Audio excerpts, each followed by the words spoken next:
It's just weird, but we're not giving them no butts, man. He's a comedian, and I get it, but do your research, Drewski. Do your research. Do your research, buddy. Matter of fact, have me come on, could have been records, and I'll make your contestants go on an infamous cheesecake run for my own, because I'm my own cheesecake owner now. I own my own business, ENess Cheesecake. So I turn lemons into lemonade. So I'm come up on your joint and be one of the motherfuckers that judge and send motherfuckers on diabolical motherfucking types of all types of what you call it, fear factor tests and all that type of shit to get record deal. And one of them, the test is gonna be making them walk 6 miles to get my motherfucking cheesecake. ENess I'm tired of us, ENess. I'm tired of us like the narrative, the cheesecake narrative. No. I like what you did with that. Yeah. You know, at the end of the day, you can't give a fuck about what nobody think about nothing, because at the end of the day, people always want to talk. So they ain't gonna give a fuck. The same motherfuckers that said they wouldn't did it, Willa did it. There's motherfuckers out here doing this shit for less. Absolutely. Motherfuckers out here hustling for a motherfucker. They only got a couple pounds of weed. Absolutely. That's walking for cheesecake. Absolutely. You work for UPS, you working for cheesecake. You work for McDonald's, you working for cheesecake. You work for anything that you don't work for yourself, where you don't make the hours and you don't dictate what's going on, they walk for cheesecake. Let me tell these people something, man. I mean, niggas walk for cheesecake every day, they just don't understand it. They do it every day. At the end of the day, it wasn't like, it was something around it. They was trying to make us do worse shit than that. Walking for cheesecake was the lesser of all evils. It was walking for cheesecake. People don't understand. They make such a big thing about this, and I want to address this for once and for all. Walking for cheesecake was equivalent to being hazed and joining a fraternity in a college setting. It's the same thing. Mm-hmm. They make you do the same type shit when you join a fraternity or you're pledging for a certain fraternity. It's the same shit. It's called a hazing process. Yeah. You watch the movie School Days, one of Spike Lee's most innovative movies about the college life, black HBCU college life, hazing. Mm-hmm. It's in Greek mythology, is in a lot of things. When you go to a job, you have to go through orientation or your probationary period until you pass on into being regular motherfucker with regular benefits and shit like that. It's the same thing. People just in hip hop is deemed unworthy to be talked down upon or treated in a certain manner when all these things is going on in everyday life. Right. Everyday life. Everyday life. Military, whether you work a job, when you work at Starbucks, if you don't know how to work the Starbucks, somebody had to teach you. You have to go through a training process. Absolutely. Same thing. Training process, hazing process, it's the same shit. So what's, I want to get into the media too, right? For sure. You think about this, what do you think about the industry as a whole? I know you keep it I think Philly is rich in music. We always been boxing, DJing, football, basketball, MCing, dancing. We always had a heavy presence in all of these areas. B-Hop, Meek Mills, Beans, Jill Scott, Music Soul Child, Bilal, Family Kendrick. Absolutely. Patti LaBelle. Gamble and Huff, Philly International. Like, we made some of the most classical music of our time. Absolutely. What's the one who played the drums with the big fro? Oh, Questlove. The Roots. Black Thought. Eve, Grammy Award winner. Yeah. Will Smith boycotted the Grammys early on in his career. One of the most sought after movie stars, blockbuster, if not one of, the biggest. Will Smith, like, we have rich ties in pop culture as far as anything entertainment got to do with it. So what do you feel like as the whole industry, like especially as of right now? I know the city of brotherly love is really the opposite. It's a city of brotherly hate. You know what I mean? Everybody, even if you make it out, there's only the countdown to when you won't have it or you'll be broke again. So what's the keys of making it in the music industry? Say if I'm a rapper, I'm trying to make it. What's the keys? Like do you just get to empower people? Empower people. How do you get to that level? Having money is good and investing your money is good, but you only will be measured about how much people you affected through your opportunity and what they made out of their lives. That's how your name will live past when you and your kids are both in the ground. Right. Because the stories will pass through time. Yo, your dad got his start from A, B, C, Y, D doing X, Y, Z. Is the game, is it genuine? Is the game genuine though? Like, is the game? It's not. It's all of immediate reward thing. Seem like sometimes people do things for you to go on record saying, yeah, he did that for me.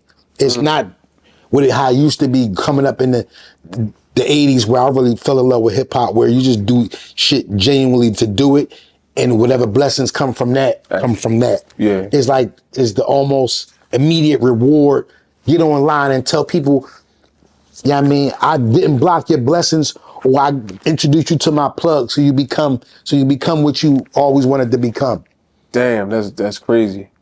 So back in the day, it was a little genuine. You did stuff. It was more genuine. It was the creativity of it. And it was always an unwritten rule. If somebody helped you and you did surpass them or get to that level of success, nobody had to force you to tell people who helped get you there. It was just automatic. Now it was like almost pulling teeth. Like, it's like corny to say somebody helped you. And it's corny for the world to find out that somebody was instrumental in your success. It's like, why you gonna get up there and say that? Like, if you really meant it, you just would have kept it to yourself. Everybody looking for that immediate gratification, and it's just crazy. Damn. But the state of Philly always gonna be what it is. Even though we the top dogs, the top spitters, the top boxers, DJs, break dancers, there's always gonna be that separation because why though? Why? I need to hear from these things that we can't change that was put in place way before we got here. With the Jim Crow laws and the Willie Lynch shit.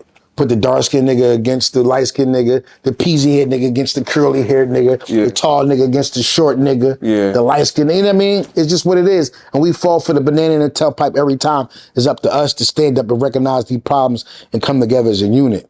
And that's when only we'll be able to make a change in the culture. Right now, everybody just want to get their bag, run it up and shit on the next man. And it's keeping us down when we do the most talented artists in the game come from Philadelphia. As an OG, how you feel about what's going on with Meek right now? Meek, I need to hear it from NESS, from ENess. I'm talking about in the whole, like, how you feel about, is all this shit going on in the media? Meek is successful. Talk about but nobody stays on top forever. And Meek has, you know what I mean, made a lane for himself. He's gonna have diehard fans. And with the social media and the way the internet is ran, you know what I mean, once you be at the top for so long, people only, you know what I mean, it's to a point where they want to see you fall so they can lift you back up again. And that's the uncomfortable space that we got into hip hop, is to push you up till you get up there, wait till you do something that we don't like, then bash you, then you lose it all, then we help you get it again. Right. And I think Meek has survived that. Absolutely. And haven't went through, you know what I mean, those times where he always hit rock bottom. And I think he's done well with his opportunity, and, you know what I mean, he just don't owe nobody nothing. And whoever he helped, whoever he touched, then, you know, they should be grateful for that. But, you know what I mean, Philly was never the market for 2 or 3 or 4 artists to be successfully coexisting at the same time. We need to change it, though. We need to change it. We need to change it. I just think a lot of responsibility to be put on one artist because he is successful, and we need to make other people, you know what I'm saying, empower, put them in position so it just won't be him all the time. What do you think about this academic shit with Dean and Pop? What's his name? Poundside Pop. Poundside Pop. Academic. They going back and forth. It's like us as a city. This is my opinion. Us as a city, it's so easy for someone to. I could get up here and be political, but for fuck the political shit. To be honest, man, that shit just don't really. That shit. Why? Well, this is what I want to ask you though. Our city, it's so easy for somebody to come from the outside. That's what I was about to say. Fight. Why? What the fuck? Like, you know, that's what I was about to say. Why though? I don't know. It's been like that from the beginning of the time.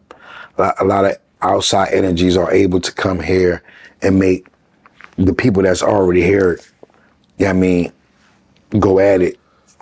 Whether it been Drake with Meek and Ab, or Act with the Poundside Pop, and this shit that's going on right now. And we gotta be a little bit smarter to recognize that and kind of like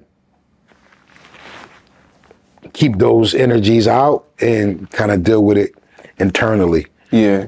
Before we let outside sources come in and interrupt the balance that's already been put in place here. Mm-hmm. You've been in the industry a long time. Yeah. And is that whole industry with them doors, is it real? Ness, I'm telling you, Ness. Them doors is real. I wouldn't be here sitting talking to you if them doors wasn't real. But see, they know who to play with. They know who to play with. Wait, what you mean you wouldn't be sitting here talking? I wouldn't be sitting here talking to you, meaning I would be somewhere with the elite, the higher ups, yes, doing whatever they doing. Damn. No disrespect to you or this platform, but I understand. I get it. At a certain level, they don't want you to talk about certain things. So what's or be on certain platforms? What's some of the craziest things you heard in the industry? I mean, of course, the Baphomet, the gay rituals, the same-sex shit. Is that real? I mean, yes. In some cases, it is real. Yeah. Yeah. And like, you have to have something to leverage. And most of the times, talent that's coming from the inner city don't have a lot to leverage. So pure talent don't exist. Their leverage be their bodies as a vessel. So pure talent doesn't exist in the entertainment world? In some cases, in some special cases, people that beat the odds, but no, it's all political, it's all paid for, it's all a network of people that kind of closely stick together. And you know what I mean, once one person accepts you, then you kind of get passed on to the other people that's in that network of people. So you mean to tell me to get on a higher level, you have to sacrifice some things? That's real? Yeah. Whether it be, a religious sacrifice, a physical sacrifice, or monetary sacrifice. Dang. Meaning giving up all your rights, your publishing, your merchandising, or, you know what I'm saying, doing, you know what I mean, whatever type of act that you wouldn't, compromising yourself. I'm gonna just put it like that. Compromising your morals that you came into the game Basically with. letting a nigga fuck you. Letting a nigga, you know what I mean, fuck you. Letting a nigga take your publishing. Letting a nigga take your fucking merchandising. Letting a nigga do whatever, you know what I'm saying? But like I'm saying, when you come from the inner city, you have no leverage. So it's easy to say no to you know what I mean, no opportunity. But when somebody's putting $1 million contracts in your face and saying you're gonna be on world tours, it's hard to turn down these things. And you gotta be really self-aware and self-confident that you can do it by yourself without all these energies. So give me a plain example of the other side sitting in your face. What's some of the things that's being said like an opportunity? If I give you this for this, would you do this? Well, give me the blanks. It's NESS, man. No, well, see, people they promise you stuff. Like what? What for what? Like, I'll make sure you get a Grammy. Yeah, but you gotta let me. You gotta let me fuck like that. That shit true? Shit like that. Shit like that. Is you fucking serious? For sure. You gotta. So that's why you sitting with me. You gotta get. You gotta give up something. How bad did you want it? That's the name of the game. How bad do you want it? We don't give a fuck how talented you is, because we could put somebody through acting classes, get them a fucking personal trainer, a nutritionist, make them sound how we want them to sound. We have all the money. We're holding all the cards. So you got big offers. Did you get big offers? You know, I didn't get big offers because I was with one of the most notorious and shrewd businessmen in the game. And people tend to stay away from because of his business acumen. Did he ever give you an offer that you said? I never got an offer. They know who to come to. The whole process of elimination starts from the video shoots and the photo shoots. So you're in there, you're getting style, you're getting your hair cut, you're getting your hair braided, and that's when they send the people that's, you know what I'm saying, compromise in there to see who. Can they test? Yeah, who to try. And you got bald head, so they ain't never come rub on your head? And none of that. None of that. My skin was so good, I didn't even get makeup. I didn't get foundation or none of that. Yeah. They did slight shit to me. So you like that shit don't even need no shit. Your skin good. We just do this to you and you all right. So I never had to sit through the process of makeup and hair like the other members of my group would have to. So you mean so I wouldn't have a lot of times around the guys that was gay or bi because I was in and out. Take my shit off. I'm outside smoking weed or chilling or doing some other shit. So sacrificing and all that stuff is real. Yeah, it's real. You have to give up something. I wish the Illuminati would approach me. I would have sacrificed a lot of niggas. Yeah. A lot of niggas that were so-called friends of mine. Yeah. If they'd have told me, yo, you gotta sacrifice niggas. You would have been had 100. Yo, these two niggas, get them out of there. Yeah. So they should have just, Illuminati, you gotta start talking to niggas. Yeah. Yo, what do you want? Do you want the cheeks? Give up the cheeks? Do you want to sacrifice niggas? Do you want us to give up most of your rights for your music? So it should be like almost like a fucking, it should be like an A, B, C, D. Which one you want to give up? Because if they would have came to me, I'd have been like, nah, I ain't doing the cheeks. Nah, I'm not giving up my publishing and shit. Yeah. But sacrifice, I got a lot of niggas I want to sacrifice. Get them out of here. Get them out of there. He in the way anyway. He in the way anyway. No good. Fake friend, get him out of there. Damn. Make it like an accident. So what's the number one sacrifice in that game? The cheeks? The cheeks. Because the cheeks is a higher form of concentration for them. When they take your cheeks, it's like them taking your manhood and making them more man than you because they took your cheeks. It's like a psychological. It's like, yo, I took a young nigga's ass. I fucked him, so he not more man than me. So you, because I took his manhood. So what makes him more man than me? I fucked his ass. That's how they feel it. They're like, I took your soul from you. I took your whole, whatever you are, I took that from you. So that makes my, whatever I got me more stronger because I took your innocence from you. Damn. So you couldn't drive that Rolls Royce and have that big old house knowing that a man took your man. It's not gonna happen. It's not gonna happen. You'll sleep on the fucking floor at the Ville. No, I'm just not gonna do it. Some people just built differently. I don't want it that bad. I like music, but not that bad. I love music. I put it over a lot of things.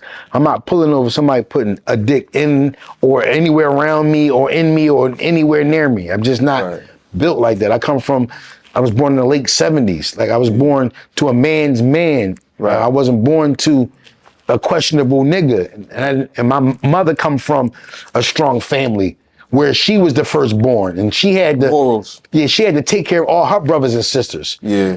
My grandmother had her at a young age. My grandmother had my mother at 15. So my grandmother was a teenage mother. So then that made my mother the head of the household because actually my grandmother was still a kid at the time. Right. With a kid. So that leadership role came from my mother being the leader of my other aunts and uncles. Puff ever took you shopping? Nah. But Puff get a lot of bad rap, but he's helped a lot of people. Mm-hmm. I mean, but Puff's so big, subconsciously, he doesn't know that he hurts people because he's so big. Mm-hmm. So a lot of little people get hurt because he only can deal with shit that is on a certain level. Absolutely. Like he only can deal with $100,000 questions, not $10,000 questions. Yep. To keep his shit running like it's supposed to. Mm-hmm. So even if NESS would have went quadruple platinum, it would have put in a dent in P. Diddy's fucking bank account because he's off doing $100 million deals. So you saying it's up there? Me going diamond is not happy. I'm platinum. Yeah, he like nigga. You just starting, and that's just that's good. You starting, right? That's good for you. So I would have that kind of conversations with him, like, yo, my hood is the #1 song in Philly. I'm doing my thing, and he'd be like, yeah, you started. You ain't do your thing yet. You started. Was you around when Diddy was dating Cassie? Yeah, I was there. Keep it real. I didn't see none of the shit that came out. I didn't. He kept her away from us. Okay. And when she was around, she was quiet. She was quiet. She wasn't really social with us. Yeah. So. I don't believe none of this shit until my fucking footage come out and we get to see this shit. And be biased. I know you love Puff. I'm not being biased. I talked to Puff before and after. Like right before the allegations, I just went in Coney Island. Him and his son, both his sons, Justin. Like I was there when they was kids, when they was little boys. Yeah. I've been there since 2000. Yeah. Yeah, I mean, too. Mm-hmm. They in their 20s now. Justin is 30. You know what I'm saying? I've known them since they was 9. Mm-hmm. And Justin was like a baby. And, you know what I mean? Christian since he was baby and Justin since he was a young adolescent before he started playing football Who was for puffing UCLA. Who was puffing the hole? Like in the hole. Yeah, Scorpio like me. He loved women. He loved have sex, loved party. He loved getting on. He loved men too, though, they say. I don't know. I never seen that part. Anytime I was around, he had females around. I'm not taking up for him. Nobody's pressing me to do this. Nobody's paid me to talk like this. You sure? I'm talking about what I seen. You sure? I've never seen no homosexual acts when I've been around. I've never seen it. When I used to be around Puff, we used to be on a tour bus. He used to fly bitches in. Now, I do know he has a preference. He likes. I know you likes Oriental women. So Cassie, the chick that he got, shit like that, he likes like women. Oriental women. I know you in it. I know that for sure. That part I seen. I know you NESS. I know you real. But you ain't never seen nothing with Puff at all. Nothing. I've never seen it. Yeah, we hear shit. So what about? I've heard about the same shit we all heard about. You know what I mean? Motherfuckers walking in on them when shit. I've never seen it. We all heard the stories. I've never been around Puff and felt that I was in a position to where I felt uncomfortable sexually, like he was trying coming on. All right, let me ask you. Never. Let me ask you this. Never. And keep it real. I'm gonna ask you this, and I'm just doing my job. No, for sure. He ain't never say no Paul shit to you. Never said no Paul shit to me. Never asked me to Never asked me to take me shopping. Daddy. Me and Cicero was fucking with gang. We was down in Atlanta. We was going to the vibe. He never called you daddy? Never called me daddy. I was around him, Usher, Idris Elba, fucking Tony from Girlfriends. We was all in the same trailer. When Usher was shooting that So Caught Up shit, when he did the deluxe with the he had the fighting and all that shit in there. Album. That Confessions album. Yeah. I was over there with Puff when he was recording that shit with Dre and Vidal. Dre and Vidal's from the city. They from Philly. They did almost every song on that album. You mean it? I was around Puff in close quarters. He never tried me. You could get so. He never tried me. He never tried me. You could so you could get so big in the industry and make somebody that mad that's more powerful than you that they can come out to destroy you. Yeah, it's a smear campaign. Yes. And that's what's happening with Puff, is a smear campaign. And what they usually do is they go to your personal habits. So they start attacking your personal habits, your girlfriends, your exes, and then they try to find something to attack you through those vessels. And that's what they did. The shit they do in the Puff is a classic rollout that they did to a lot of people. Yeah. Bill Cosby, all the Mikes, Mike Tyson, Mike Jackson, Michael Jordan. They did it to all of us. Yeah, absolutely. I agree. R. Kelly, Bill, Prince. Yeah. M. Tyson, M. Jordan, M. Jackson. Mm-hmm. It's the same rollout every time. You don't do what they say. They busy. They did it to Kanye last year. What'd they do to Kanye? They shut his shit down. Why you think they did that? They shut his shit down because he made the anti-Semitist remarks about the Jews. And the Jews run the media. They run newspaper, they run the internet, they run TV and film in Hollywood. So basically with TV and film, you could paint the picture. There's no way you're going to get on their platforms with dissing them, saying anything slandering that religious or that race of people. You're going to run into a fucking brick wall. They own it. They own media. Any of the internet, what we doing right now, podcasting, internet, TV, radio, all that. They own it. Yeah. And what he did was pay the ultimate price. He sacrificed a lot of money and a lot of opportunities that was there for him to show people that they're running shit. They running shit. And they basically spanked his ass. Yeah. That was his punishment for, you know what I'm saying, speaking out against. So you think you would be way further if you went through that other door? Yeah. Because I really want the youngins. Yeah, if I really would have went through that door and gave up, you know what I'm saying, my body and this shit, I would be way further. We wouldn't even be having this conversation right now. You'd be somewhere to Hollywood with Kim Kardashian. Yeah, just like, yeah. Yeah. Yeah, but you know what I mean? Like Nori said, is they give you an option. It's not they force themselves on you. They sit down, they probe you, they watch you, they see your mannerisms, your characteristics, they know how to attack it. Mm-hmm. Your weaknesses. You like the bitches and you go crazy over the bitches, they send the bitches at you. Then after you get comfortable with the bitches, then a nigga might be coming through the door. And then that's how they massage that with you.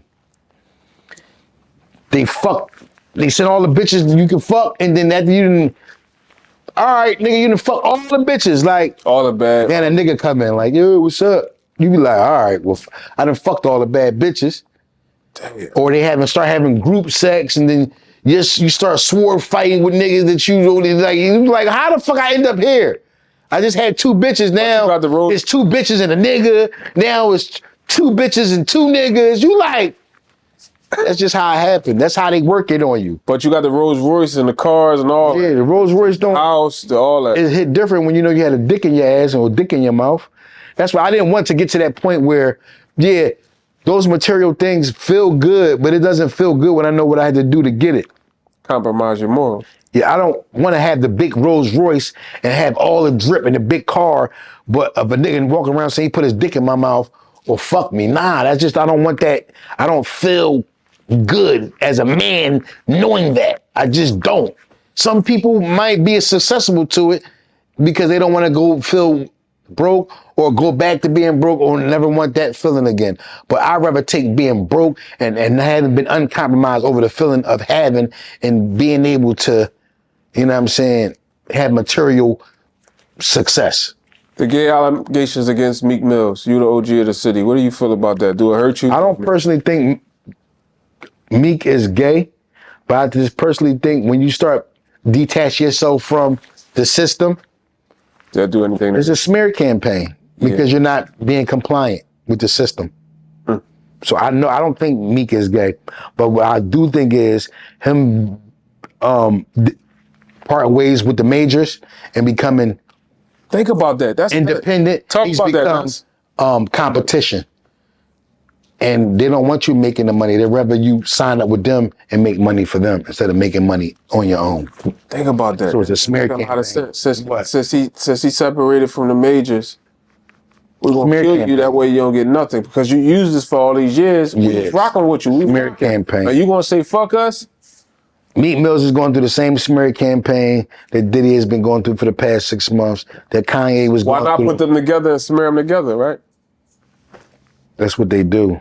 So you don't think it's a possibility? Meek is resilient enough to get through it, and Puff, no matter how much they drag him, he's a billionaire. So even if they take 200 M's, he's still gonna land on 700 M's. That's still a lot of money, a lot of influence, a lot of impact, and a lot of revenge he can get when the smoke all clears, when he ready to spin the block on all these niggas that have been speaking out against him. I know that for a fact. For a fact? He's gonna spin the block on niggas. Puff a gangster? I mean, yeah.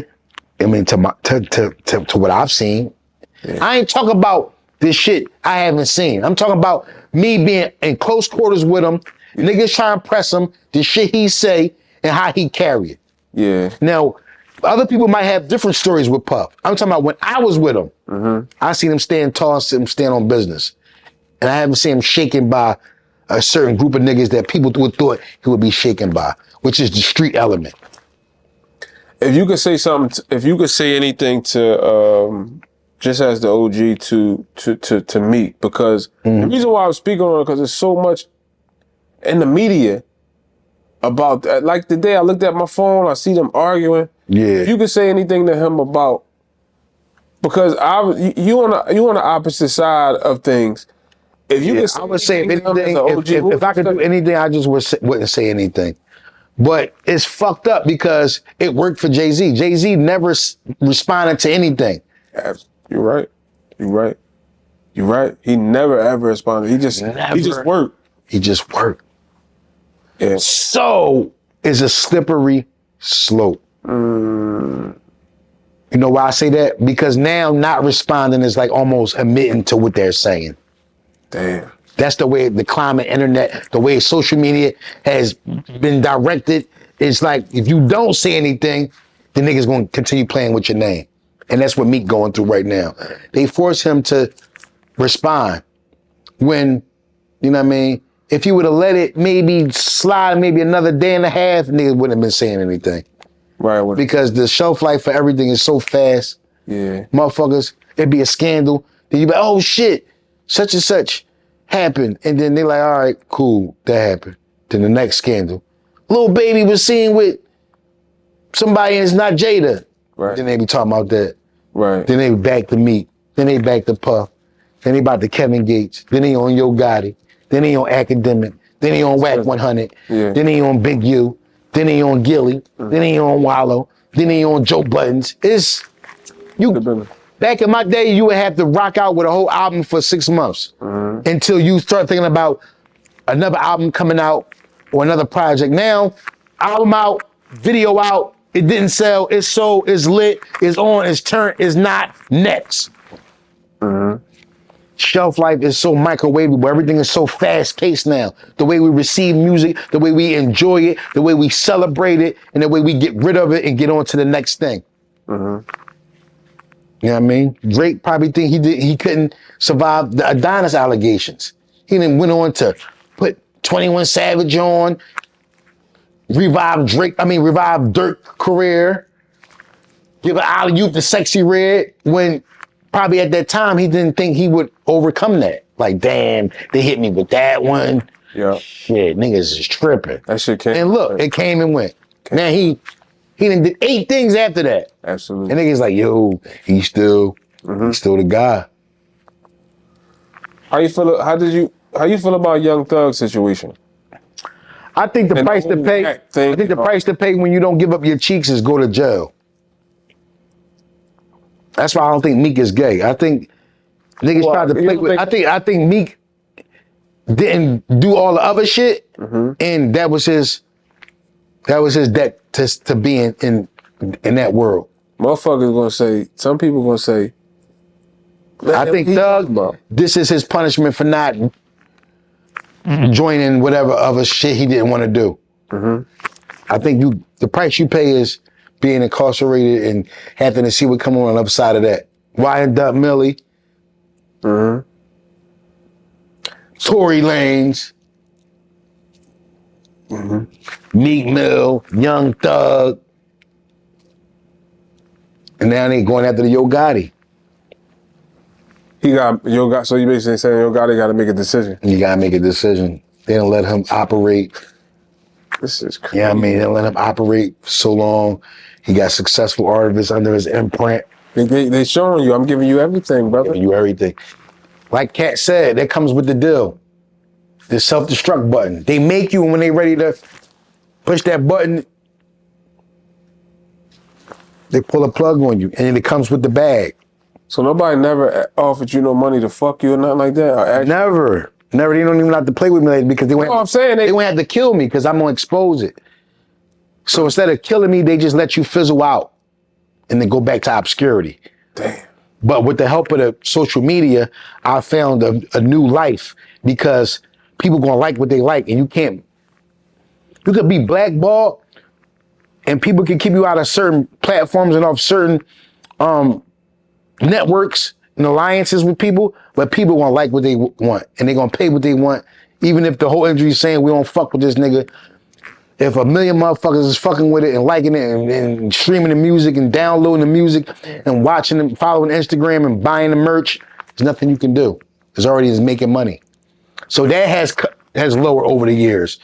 The amount of influence and impact the higher ups has weakened. It's still there, but people just like what they want to like, and that's the beauty of the internet. It can make a somebody and a nobody overnight. It can turn a nobody into somebody overnight. So this shit real. So basically, you telling me somebody who's seasoned and been in the game and been around the biggest of the biggest, you telling me all that shit is real? All that shit is real. Damn. All that shit is real. Believe every bit of it. It's only up to what you're willing to give up. Cheeks, sacrifice, or your publishing and all your rights to your music. You gotta make it. You gotta make a decision. So everybody who's on a high level, anybody you see that's lit made one of them sacrifices, or they gave up their freedom. But you said only a few slipped through the cracks. There's a few, and those few they just don't give a fuck. They know they uncontrollable. They know they untamable. Like Kodak Black, NBA Youngboy. They live by a different code. They just don't give a fuck. Whether they get locked up, shot, in the shit with niggas, indicted, they gonna be around. It's the balance, it's the yin and the yang. As many people, devil got an army, God got an army. You know what I'm saying? So both these armies is fighting continuously. Same shit in the music business, same shit in the NBA, same shit as the NFL. You got your angel on this side of your shoulder, you got the devil on this side of your shoulder. It's just up to you what energy you going Deal with. Damn, that's crazy.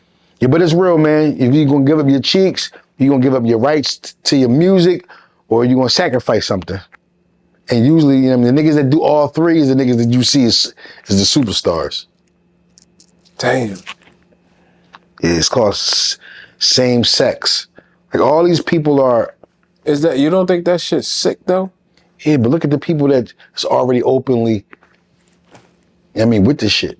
The people like Wanda Sykes. Wanda Sykes, yeah. Queen Latifah. They married to women.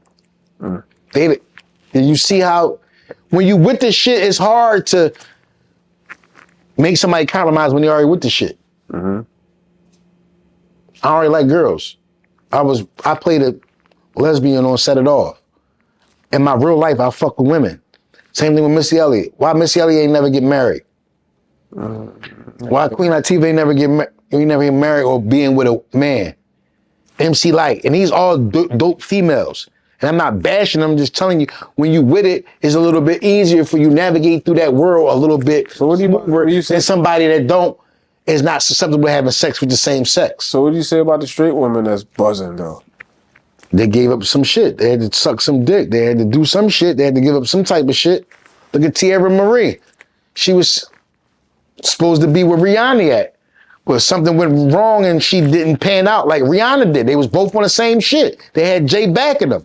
One went to the top and one didn't. You gotta think about it. What did that one do that that one didn't? Is blackball real? Blackball is so real. There was a situation with Gunna. They said Gunna was messing with Rihanna. Gunna said... Yeah, Gunna is like one of the only guys in fucking history that I've seen. The internet seen him be questioned on shit about criminal activities, and he... No, I was talking about Chris. Oh, that off you talking about thugging him. But talk about, stay right there. What about that Gunna? I don't know. It's weird. It's a weird energy out here. I never seen somebody go in front of the whole world and answer the questions he answered and still have a successful career after those allegations. Because something like that was released 6ix9ine, but he's not popping in the US no more. Gunna got locked. Gunna got locked up.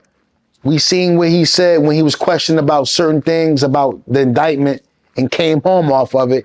And his song is more lit than Lil Baby's song is. Like he's being more celebrated than Lil Baby is, and Lil Baby didn't get indicted or go through any of that process. And Gunna is now being celebrated more than the Lil Baby is right now. Like niggas making blogs saying Lil Baby is through, and Lil Marlo is my blood cousin. The nigga that got Lil Baby in the game is my blood cousin, Lil Marlo, Lil Rudy. That's my blood cousin from Atlanta. So somebody from my family is the one who persuaded and kind of talked Lil Baby into getting in the game. So without somebody from my family, we wouldn't know how hot or how talented Lil Baby was. He convinced and almost like coerced Lil Baby into taking music seriously. Lil Marlo, rest in peace, Lil Marlo. Rest in peace, Lil Marlo. You got your cheesecake business. Got my cheesecake business. It's doing well, but there's a lot of things that go with cheesecake. This is food industry. You gotta have insurance in case somebody gets sick. You gotta have a designated place where you mass produce the product. L&I gotta come out and inspect your place. A lot of little rips and drafts that go with the food business, but in all, it's becoming profitable. The awareness is growing. A lot of people did a lot of promo with it. Shouts out to Diddy. He did a whole commercial for me last year in Coney Island. What made Diddy do a commercial for you though? Because he fucked with me heavy. No, I'm just fucking with you. He fucked with me heavy. Yeah. He fucked with me heavy. Story about that, like, I mean, I had paid DJ Self to come DJ one of my parties during the pandemic. And he was kind of like my liaison to through that endeavor, we built a rapport. So I mean, whenever he's doing his shit, he always give me the heads up. So the year before was 50. So they doing these parties out in Coney Island every summer with different big artists. So the year before was 50. 50 embraced me, showed me love. Then you know what I'm saying, the following year was with Diddy. DJ Self was the DJ to the event. So I was denied access into the event because niggas didn't know when me and Diddy was. Because, you know, Fred had came out and said some shit. So it was around that time. So niggas wasn't giving me. Fred, is he crazy? No, Fred, my man, we did some music and shit. A lot Fred of don't shit. got no filter. No, he don't. He don't have no filter. And they don't like people like that. Because it's a form, it's a testament that they can't be controlled. Yeah. So they would keep people like him out the way because they can't control what he say. They don't know what he's going to say. It's not that he's a bad dude. It's that he speaks from the heart. And how y'all wound up fighting that day? it's because they was putting us against each other.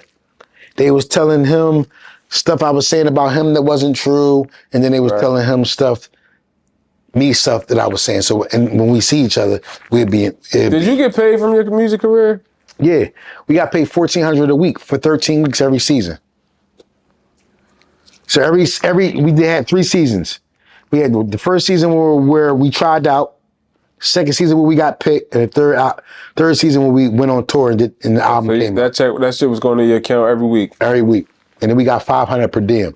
So we made like roughly $2,000 per week off the show every time we did episode. So $2,000 for 13 weeks. You added up. That was $8,000. 26,000. Yeah, that was $8,000 a month. Yeah, that was good money. You were sending out money home to moms and all that? Yeah, all that type of shit. I used to watch that. I was actually, so Philly is close to New York, so I would actually come home when we had downtime. And that was a lot of the things that made people kind of like felt a little disdain towards me because other people in the group didn't live as close as I did. Right. So like Chopper lived in New Orleans. He couldn't go fly home. Yeah. Fred was in Miami. Sarah was in Detroit, and then Babs and Dylan was from New York, so they was already home. So it was like, I'll be able to go to Philly, party, go to the after hours, turn up, fuck the bitches, and then be back in New York by the time we had to do something. And then that would make people like, damn, nigga, you were home? I had to be in this hotel by myself all fucking weekend. So you and Dylan is actually tight? Yeah, we tight. That was a little, people think because you fight, you got to be enemies. No, we just no. People always try to put it together, but you gotta understand, recording reality TV, they take away all outside, all the good stuff, shit. So yeah, they gotta make a. We in there. It's just like if I'm us, you know what I'm saying, me, you, and Tony here for about a week, we gonna start getting irritated with one another because we occupying the same space and we not getting no outside influence. Right. We can't talk to outside people on the same phone. We don't got our own personal phones, and so we constantly in the same building, in the same living space. It's just going to naturally cause friction. You will forever go down in history. You definitely was an inspiration in my life. For real, like I really used to tune into the show, and you know, it was a good time. Like I honestly thought that you was going to be the biggest. I thought so too, but when my hood came out, but see what happened was, a lot of people think was playing that joint. A lot of people think that I fucked my opportunity up by putting out my hood. My hood was almost didn't happen. Cosmic Kev was watching the show. This I can tell you, everything is for a reason. They actually played my hood on the TV show. It was almost like a half of a record. It actually had Fred on the original version. And I did a verse, Fred did a verse, and it was, seems like I've been, that whole hook chorus part. They played a little bit of it on the actual TV show. Kev was watching the show one day and asked for that record. I went and got the record. Kev was only playing my verse and the chorus. And then about time we was recording for the actual second album that the band was, then we got disbanded. And then so they were supposed to make that song the first single off the second album. So when the whole album got scrapped, I just took the song that was ready. You know it was a hit? Yeah. I took that song that was ready. They had it ready for Bad Boy to come out on Bad Boy. So they had the Puff ad-libs and all the bells and whistles on it. So I took that final version and just gave it to Cav. And then Cav started playing it, and then it blew up from there. So when you see all the allegations and all that, it make you feel some type of way? Yeah, because it's like, you know what I mean? I battle rap. So when I battled recently. I battled Geechee Gotti. So Geechee really has a certain way of turning, current events. Right. Using it away against his opponents. So being that Puff's been in the algorithm for all these essay allegations and all that, he made the whole round about the sexual allegations. And even though I'm not implicating none of that, it just resonated with the crowd. People went crazy for it because of Diddy's name being an algorithm. Right. It was like when he loses, I lose. When he win, I kind of lose because people like, he's winning and he ain't take you with him, but they don't know what's going on behind the scenes. Right. That we still connected and still communicate. You ever wrote for Puff? You ever wrote? Yeah, I wrote on a Did you write? I wrote on a Press Play album. It's called Diddy Rock. It was a song with Sean and Twister. Yeah. Actually, I recorded it on Star Island. Shit, the infamous Star Island in Miami where he lives at, or one of his properties is at, and we recorded that probably like the same amount of time that it took people, Lil Riders talking about recording this whole The Love album and shit. We took the same time, like a year. And I ended up doing some writing on Press Play, which is the Diddy Rock album, which was also picked up for Burger King commercial, and it was recently in the Men in Black 4. So I did one verse and received 4 checks for one verse. Right. It was on the album. It got picked for a Burger King commercial. It was licenses for some other thing, and then it was recently in the Men in Black 4, the international version, John. When the last time, what's your first name again? Yeah, my real name, Lloyd. They used to call me L for short, and my man, rest in peace, Dirt Dog, long live Dirt Dog. He just nicknamed me ENess. Yeah. That's what we got, ENess. My real name was Lloyd. People called me L. He called me ENess. When the last time Lloyd cried? My dad died a year ago. That's the last time you cried? Yeah. Do you have any kids? Yeah, good. My dad, I'm also a junior. My dad name was Lloyd also. Oh, so you Lloyd Jr. Yeah. Okay. Yeah. Do you have any kids? I got 3. 3 kids? Yeah, 20, 18, and 10. Dang, you got 20-year-old. Yeah. I had my first on the show. That was my firstborn on the show. Oh. Her name's Kaya Mathis. She's 20-year-old. She graduated. No kids. High school graduate. She's Muslim. She took her Shahada. Respectable. How daddyhood feel? Huh? How I feel being a dad? It's weird. Very weird. It's weird. I'm with you. It's weird. So, 20 years old. So you ever talk to your 20-year-old about sex? No. It's hard. My 20-year-old is a female, so it's hard talking to a female very hard. about sex. It's But very, I know she's of the world to know what to do and not to do. But there's some things that you cannot, Let me tell you what I do. This is what I do. I indirect talk. Yeah, I do That's too. my best shit. Like I do too. I be like, man, niggas out here got AIDS. They got niggas out here fuck anything. I indirect talk. That ain't gonna stop them though. Yeah, they gonna do what they want to They're do. gonna do what they want to do. The best thing you can do is instill in them whatever is in you, Yeah, so they can make a better judgment. right. Because it's all about when it comes down to that decision. You What think you want to do? You gonna remember what your dad said, or you gonna let your emotions and hormones get the best of you? What's one of the NESS flaws? Like, I care too much. I care too much. yeah, I care too much, and then one of my biggest flaws is I care too much, and then I care too much when I stop caring and people say I'm selfish. Then I did get it back. make you care again? That shit's fucked. That shit crazy. Hard. It's crazy, right? Yeah. But I stopped fighting it. Maybe this is what God gave me as my burden. Right. Everybody has their burden. Some people their burden may be drugs or dealing with drug abuse or alcoholism. Some people may be you know what I mean, buying shit that they can't afford, spending money before they get it, spending money on retail. Some people just like being fighters and always fighting people with being physical because that's their only talent. Some people are thinkers. Some people are stylists.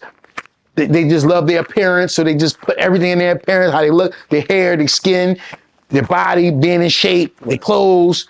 Some people just like cars, like fuck everything. I just like car. My car is my vessel. Everything, yeah. Some people just like stockpiling guns. Like I love a gun. That's all I want to do. I want to have it. I want to hold it. I want to. So everybody has their own, I would say, pet peeve. Mine is music.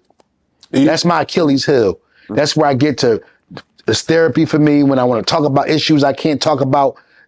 You know what I mean? Dealing with my children, dealing with my significant other. You know what I mean? Dealing with my family, my parents' drug abuse and alcohol abuse. Is music. Music is the way that I deal with your significant other.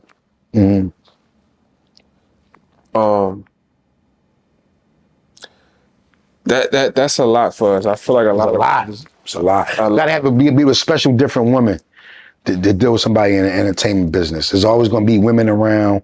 You gotta be confident in yourself. I like a woman that's already self-sufficient. I already have her own motion, already have it going things on that supports me and my dreams. So I can therefore support her and her dreams. But somebody that's always watching social media, watching your stories, seeing where you at, seeing what girls you post up with, seeing who likes, who comment, following them in the inbox. I don't like females like that. That's just too much. You have to be confident in yourself to where, I mean, I'm doing the shit that you doing to me, I'm doing it to you. Right. Yo, who commented on this junk? Who that? You know this person? Right. I see this person keep popping up on your comment. Let me come to you before you start trolling and trying to, you know what I mean, bid on me. You ever, what's one star in the game you've been like starstruck about? Like, damn, I seen such. I met Jay like 4 or 5 times through Puff, like 4 or 5 times. So, you know what I mean, that was the only person I was really starstruck. Like, you know what I mean, the people that in my life that was iconic to me, that I was like bigger than life, they all passed before I got into the game. Okay. Big, Pop, MJ. Yeah. Not MJ. MJ died 2009, but I didn't meet MJ. Right. But like that was like a person like superstar to NESS to me at that point in my life. I'm like, and I didn't get to meet these people. Right. Before they timely demise. So you said your youngest child is how old? 10. 10. I have two daughters and one son. My son is a genius. He get all straight A's. He go to a private school. I have to pay tuition. Yeah. To keep him in school. That's what's up. And you know, he's going through that phase right now. This is his last year. This is senior prom. He's graduating. So we're in that kind of that moment in that mode where he's picking out where he want to go to school, where he want to do his life. He got lotion in his room yet? Yeah. Damn, he got that lotion. You know that lotion. He's like, why is this lotion sitting? Why is the lotion sitting over there? Yeah, but I used to do it a lot. I still masturbate. I can fuck a bitch and masturbate right after. She leave right out. I still get one off. What's that about? I don't know why. Men horny as shit. It's like we filled up with cum to the point where it's like we always got to be fucking with it every step of the way. I could bust 2 nuts. Yeah. Bitch can clean me right out, get me right out of there. Soon as she leave and get in the car, I'm fucking with it. Yeah. And I don't know why. That's just the way some people built. When you see that lotion on your son nightstand, you already know. My son is a Virgo though. Virgos is real complacent. That boy right there. They don't let you see a lot of the shit they do. Yeah. So I never walked into my sunroom seen it. Yeah. But you know, as being an adolescent boy, I know it's something. You know what's going on. That boy right there, Virgo. Are you a Virgo, Tone? That boy. They real laid back. They real complacent. Yeah. They don't really show you too much, and they are carers. Because my son, he's a Mandela. He's the Mandela of the. For sure. So if you crying or you don't have, or he got $10 for lunch, he'll give you $5 because he don't want you to see you without. Right. That's how my son is. Mm-hmm. And to a point, that's how I used to be until people start taking advantage of me. And I'm like, well, I give you my 5, and then when you get 10, and then I need it, you like, man. Right. And that's when I start being on my shit. Like, oh, all right. What's your son? I'm Scorpio. I'm a Pisces. We gang. You know, Scorpio Pisces is gang. Water sign. You Water already sign. know what's up. Water sign. Yeah, For yeah, sure. yeah, for sure. We just give too much and we. Most of my baby moms is Leos. I don't know what's the traction Leos between Leos and Scorpios or Scorpios and Sagittariuses. So that's Leos is like aggressive. aggressive as shit. Yeah. They had like a male type of characteristic to them. Very dominant. Very so we dominant. Have to, Every Leo I know is the same. When you have a kid with a female Leo, she really like you. You have conquered her. You have won her over because they don't let a lot of people into that position. They'll say fuck you and be done with you. Yeah, and be done with you. Yeah. Yeah. So, how old are you now? 46. I'll be 47 in November. Been in the game since 2022. I mean, it's game 2002. You ever gonna get this shit up, Ness? Never. Do you ever feel like fuck this shit? No. Even when only been on my bad days when I say I'm about to, and we do have days like that. But you know what I mean, I've always go back to this Jay-Z interview that I seen, and he said, if you find your talent that God gave you, it's not to become rich or successful, become a billionaire, none of that. Yeah, that's good. That's good shit. Mm-hmm. But the ultimate goal into life is to find your talent and live your life through that. Right. So me, by actually stopping and not rapping or writing, doing anything that's, you know what I mean, connected to music is really a sin. Being able to play basketball, not play basketball, do some other shit, cool, is really a sin because you're really, really bypassing the tools that was given to you to take care of yourself and your family.